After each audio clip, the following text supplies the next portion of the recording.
everyone, I am Ginger, and today I'm going to tell a few things going on in my life and make some comments about some things going on in social media.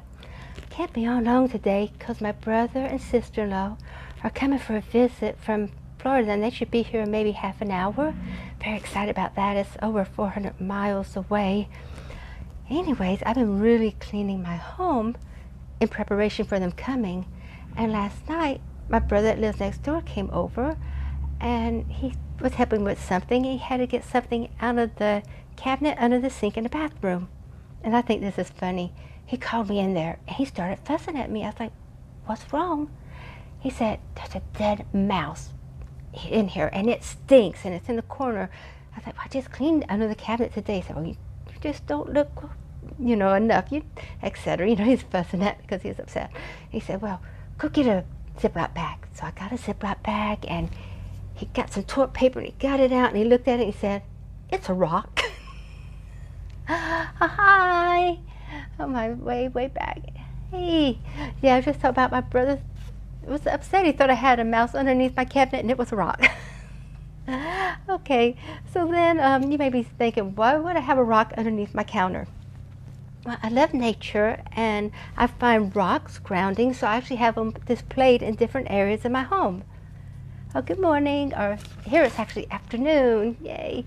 Yeah, so I have them displayed, but I'm not overly attached to them. If I started dating someone that had a phobia of rocks, which I'm not making fun of, but in that situation, I would put all my rocks outside, although I would probably, in reality, have to go somewhere and meet the person, because even though I live off of a main road, I live in the country and I have a gravel driveway. Which is full of rocks, and I have bunches of big rocks outside, so that'd be a problem. But that got me thinking about fears and phobias. I don't believe that we are actually born with them. I mean, I could be wrong, but I think that something happens at some point to give us the phobias. And so I'll tell you about one I have. I don't like heights at all. And the strange thing is, I actually love roller coasters. I know they go up high, and I'm nervous going up there. And when it gets there and stalls for a second, I'm like, ah! And I scream going down the first time, but then I laugh the rest of the time, if they loop and do all kinds of things. So as long as it doesn't actually get stuck up there, I'm fine with roller coasters. But I'm not okay with Ferris wheels too much. My cousin, when I was 20, talked me into going on a double Ferris wheel. And I really believe I would have been okay if it just kept moving and moving. But instead, they took us to the very top of the double Ferris wheel, stopped to let everybody else online on the Ferris wheel, and I kind of freaked out a little, and they had to let us off, and my cousin was not happy about it, and to this day she sometimes even mentions it. She was so embarrassed and hated having to get off the ride.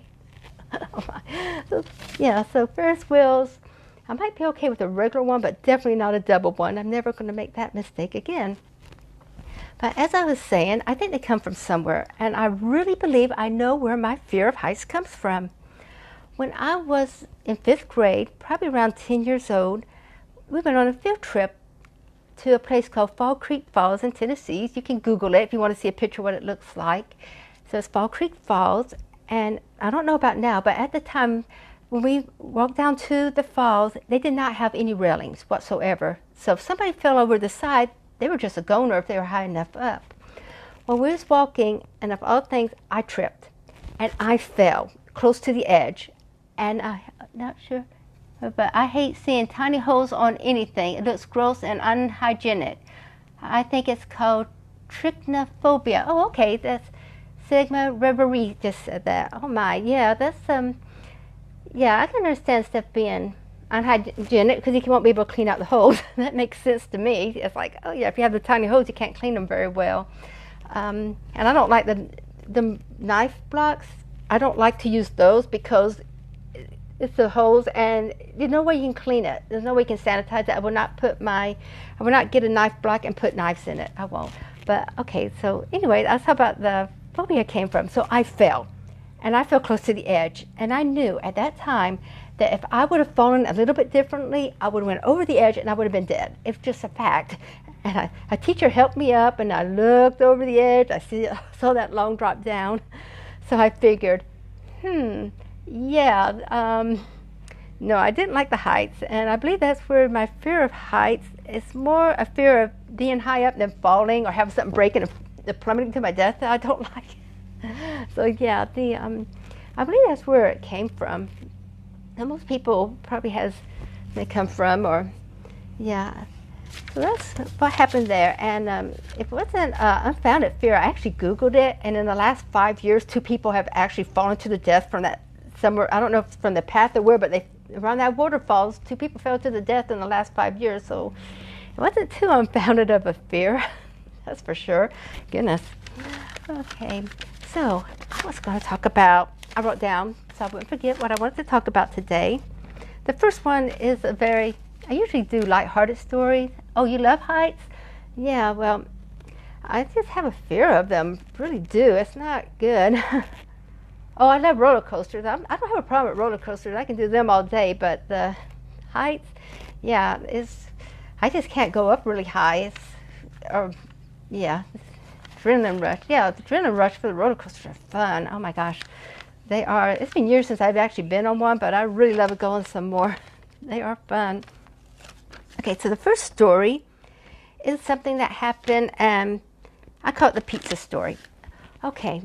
Now, there was this high school student who's a football player, and is in Ohio, and I think it's because he was later to practice. I don't know the whole story about why he's being punished, and I do believe in discipline, don't get me wrong. And since he was late, they could have made him run laps, or they could have even said, hey, if you keep being late, you're going to be off the team. That would have been appropriate.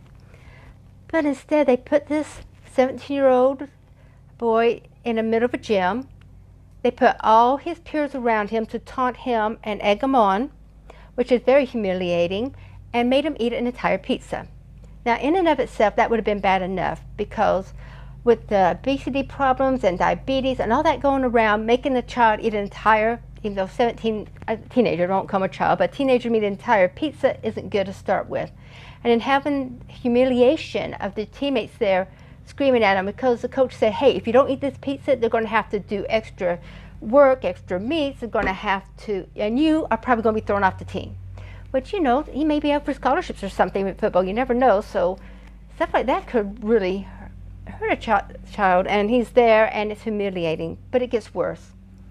He's of the Hebrew religion, and it is forbidden for them to eat pork, and it was a pepperoni pizza, and it's against his faith to eat it, and he told him that over and over. So finally they said, just pick the pepperoni off, which he did, but he told him, he said, we're not even allowed to eat the residue. But they forced him and taunted him into eating the whole pizza that was against his religion. There were 7 coaches, and all 7 were fired.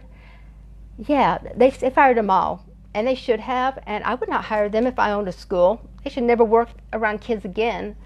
It was not only humiliating, it was actually against his religion. So he has to go with the thing of being publicly humiliated and taunted by his peers, and also going against his religion at the same time. So it was really awful. Yeah, that should have never happened. Sometimes I don't know where people's brains are in this world.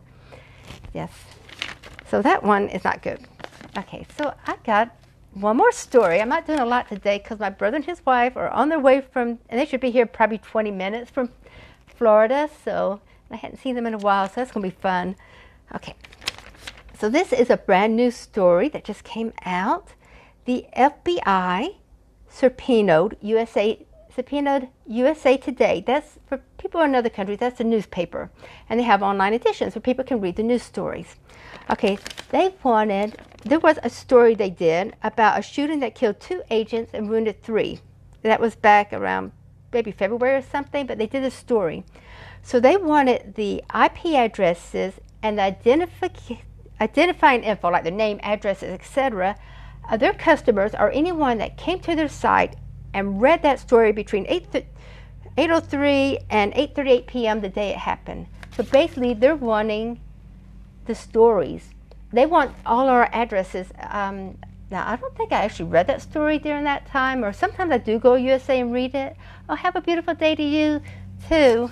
Yeah, thank you. Yeah, because I'm only going to be here a few more minutes. But yeah, so they actually came online, and they actually wanted to our First Amendment rights. We have First Amendment rights in America, and they don't supposed to be able to do that. So of course USA is appealing it, and I doubt if I was one of the people reading that article during that time frame, but if I was, I would be very upset because I don't want the FBI getting my information and just searching and researching me and all that when I haven't done anything wrong.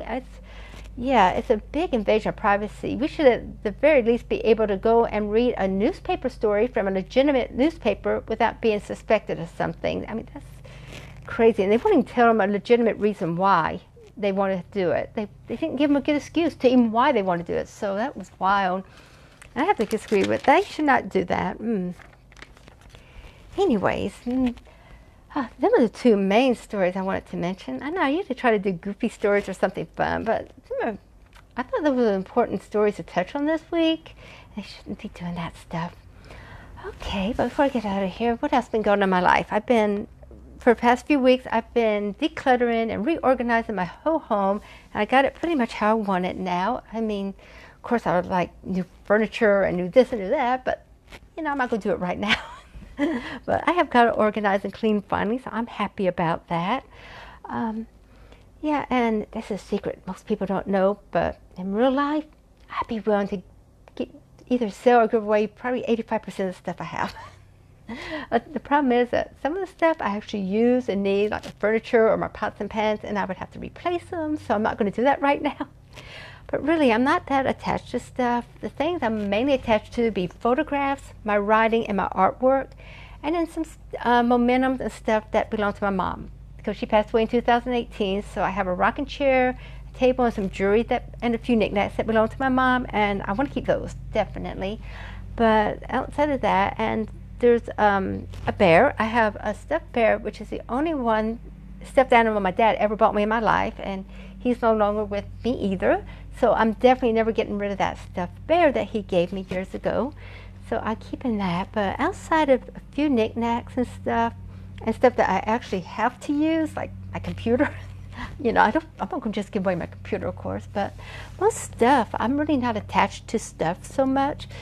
So I would be okay with replacing or getting rid of most of the stuff I actually own, especially if I get a good price for it. It's like, yeah, give me a good price for it, it's gone. There's very few things I wouldn't. I have somewhere in storage. I have a Star Wars collection from when I was young, and I would actually get rid of all but one piece. There's only one piece I would save. It was when I went to to see the movie Empire Strikes Back. I had a special movie book thing that I bought there, and it had the pictures. I wrapped it in plastic, and it should still be in perfect condition. And that's the only memento, because it has memories attached to it, basically, of the summer and everything. But everything else I own, even the books and everything, I just get rid of everything. Because I just at that point in life where I'd just rather just be more minimalistic a little bit and just keep stuff that's very important and have really sentimental value and get rid of the rest type of thing. Okay, so if anybody has any comments in this section, maybe phobias or things about decluttering or anything like that, please leave me a comment. And I know it's been a while since I've been on here, but I'm going to try to get on here more often. I just was so busy trying to clean and organize and do all this stuff, and I had a lot going on the past few weeks. I'm going to try to come on here more often. So I hope everybody has the most beautiful day. I just actually received a message from my brother that lives next door saying my other brother is 30 minutes away. He's like, yeah, it's 30 minutes away. He must have just talked to him on the phone.